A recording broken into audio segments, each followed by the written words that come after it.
Good morning and welcome to the Salvation Army at Wickford and Stanford La Hope. We're so pleased that you could join with us this morning, Sunday the 25th of July in the year 2021. In the week ahead there will be no Zoom Bible study on Monday, but the food bank at Wickford will meet in the Salvation Army car park between 10 a.m. and 11:30 a.m. We are continuing our series looking at interrupted lives. And today the interrupted life is that of another Old Testament prophet, the prophet Jonah. We do hope and pray that you will learn and be encouraged with us. God bless you. The book of Jonah has 4 short chapters. The first chapter tells us about when Jonah tries to run away from God and ends up getting swallowed by a large fish. Then we get to chapter 2, in which we have this prayer of Jonah, which is set out as a piece of poetry, if you like. And so I'm going to read chapter 2 of Jonah. From deep inside the fish, Jonah prayed to the Lord his God. In my distress, O Lord, I called to you, and you answered me. From deep in the world of the dead, I cried for help, and you heard me. You threw me down into the depths, to the very bottom of the sea, where the waters were all round me, and all your mighty waves rolled over me. I thought I had been banished from your presence, and would never see your holy temple again. The water came over me and choked me. The sea covered me completely, and seaweed was wrapped round my head.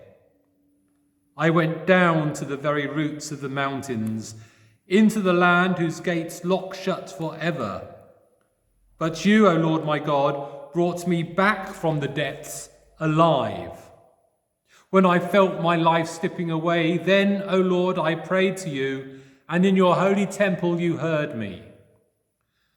Those who worship worthless idols have abandoned their loyalty to you. But I will sing praises to you. I will offer you a sacrifice and do what I have promised. Salvation comes from the Lord. Then the Lord ordered the fish to spew Jonah up on the beach. And it did. We look forward with interest to the message that Carol is going to share with us about Jonah's interrupted life.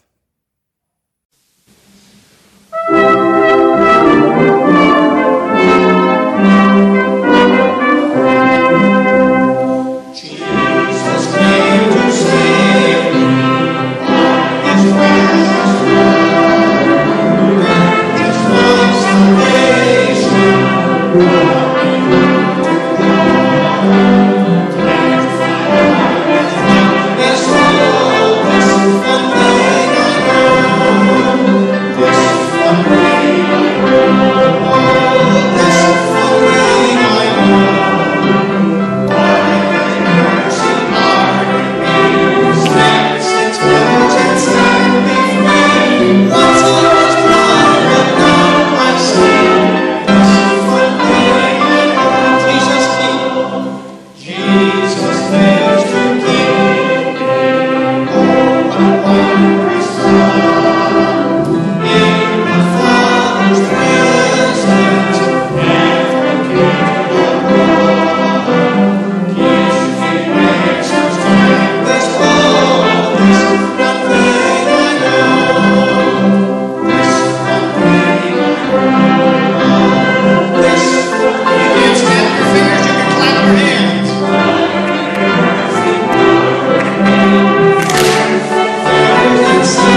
the best known in the Old Testament.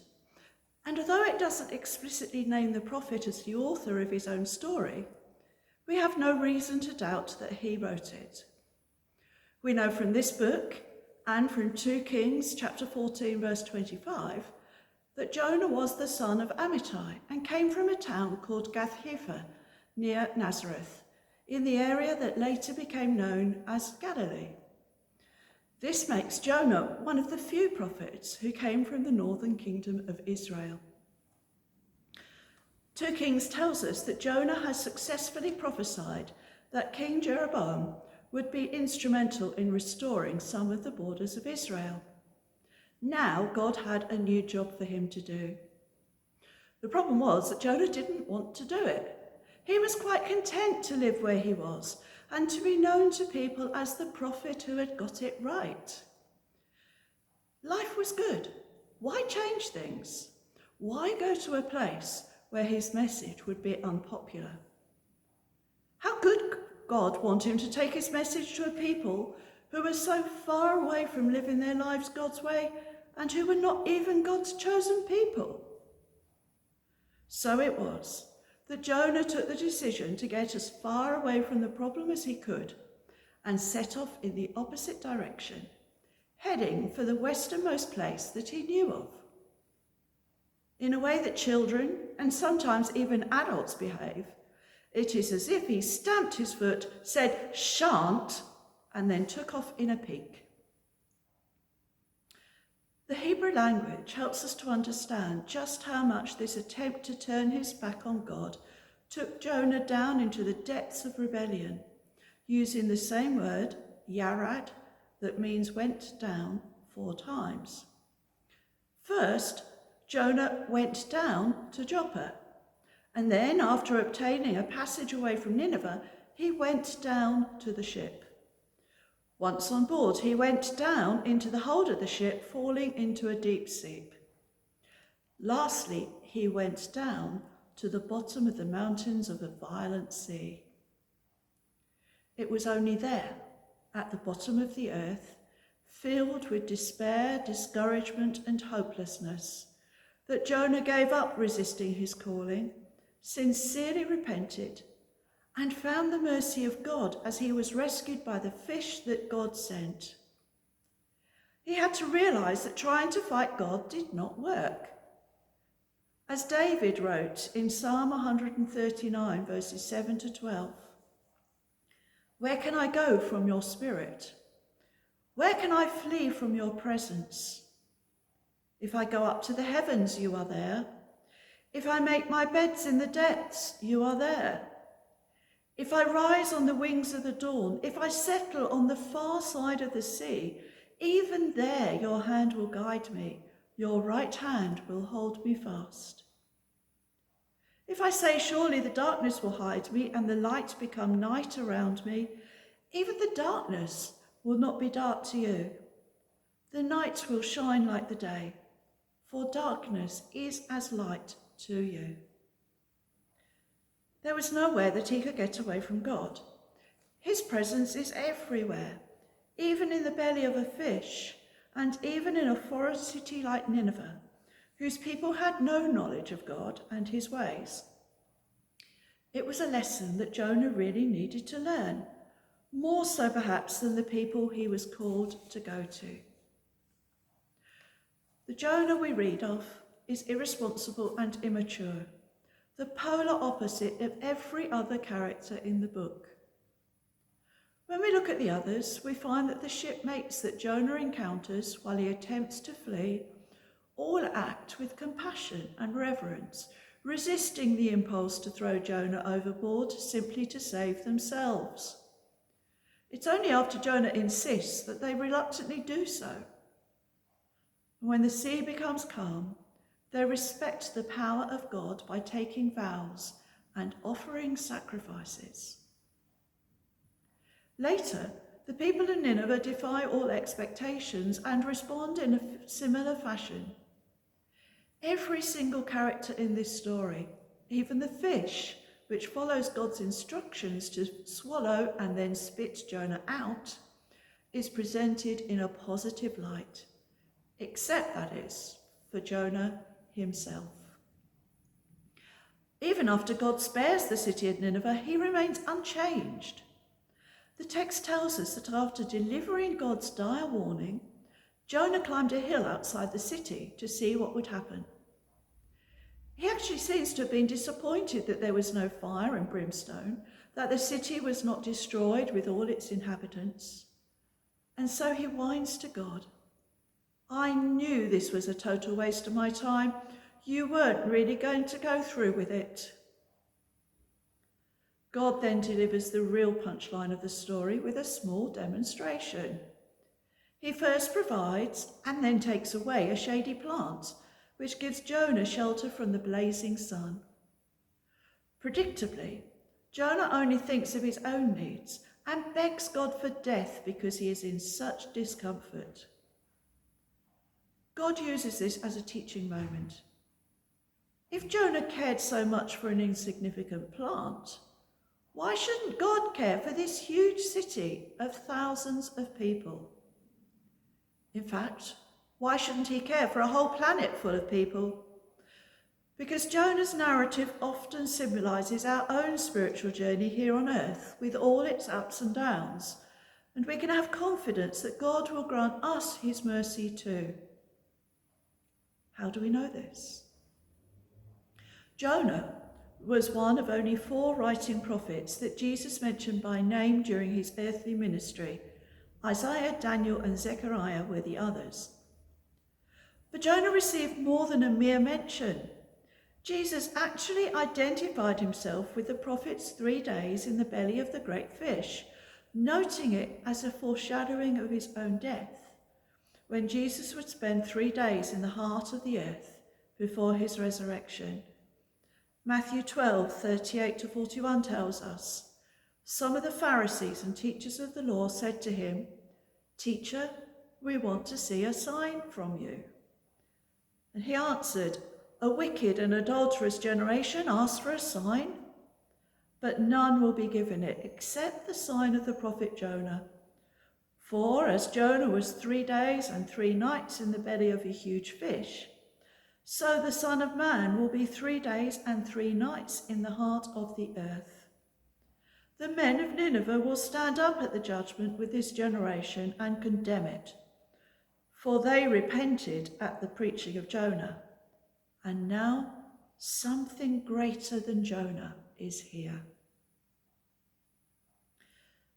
This identification of Jesus with the prophet at the lowest point of Jonah's life, the point at which Jonah found himself furthest away from obedience to his calling, finds echoes in the book of Hebrews, where it teaches that Jesus had to be made like them, fully human in every way, in order that he might become a merciful and faithful high priest in service to God. Hebrews 2:17. The book of Jonah stands as an important link in the prophetic chain, giving readers a glimpse of Christ's death and resurrection hundreds of years before they actually occurred. It gives us a glimpse of the mercy that God shows to all those who turn their faces to him in repentance. It shows us that we can trust God completely with our lives, even when those lives are interrupted by following our own desires rather than God's will. Aligning our desires with God's is always a process. Jonah did eventually prophesy to the people of Nineveh, but his heart was not in it for the right reasons. He was looking forward to seeing them destroyed, not repenting. Just as we may go through the motions of following God's will, it does not mean our hearts are aligned with his, that we are doing things from our love of God and his people, rather than just a sense of duty. God wanted Jonah's actions and his heart. He wants ours as well. As Jesus reminded his followers, it's important that we love the Lord our God with all your heart, with all your soul, with all your mind, and with all your strength. Mark 12:30. Even if we find that difficult to do at times, The book of Jonah reminds us that God will continue to give us opportunities to call out to him and to seek to change our ways. He loves us and wants us to draw near. As Peter wrote, "The Lord is not slow at keeping his promise, as some understand slowness. Instead, he is patient with you, not wanting anyone to perish, but everyone to come to repentance." 2 Peter 3 verse 9. We have a faithful God who loves his creation and all his creatures. As Jonah found out, God's aim is not to destroy, but to encourage all people everywhere to turn to him and to live in relationship with him as the Lord of their lives. As the final verse of Psalm 139 says, his desire is to lead us in the way everlasting. May we walk that way, telling of his great love for as long as we shall live.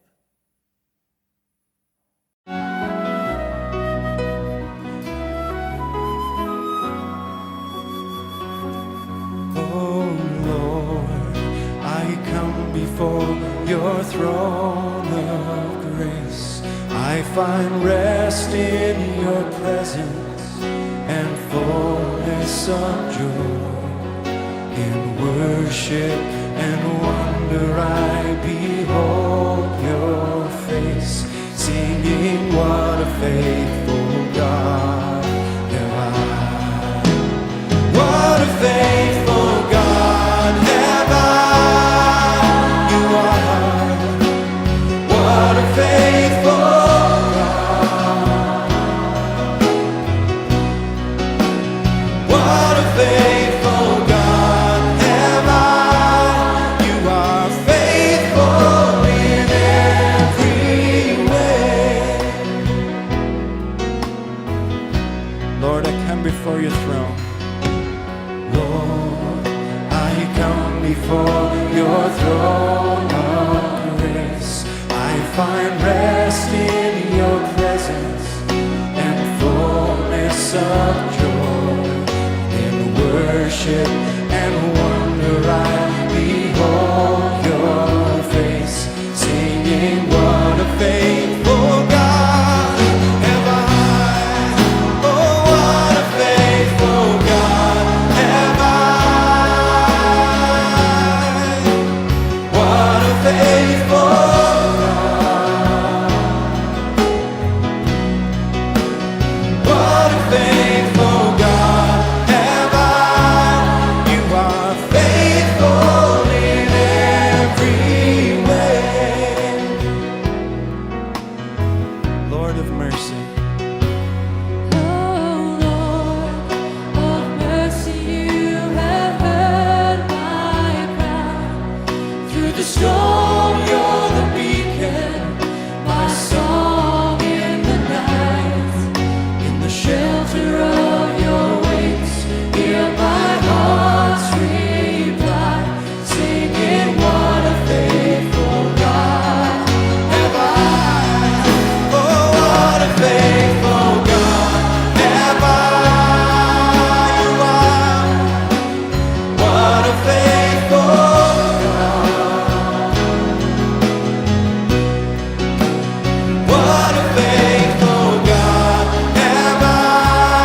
You are faithful in every way.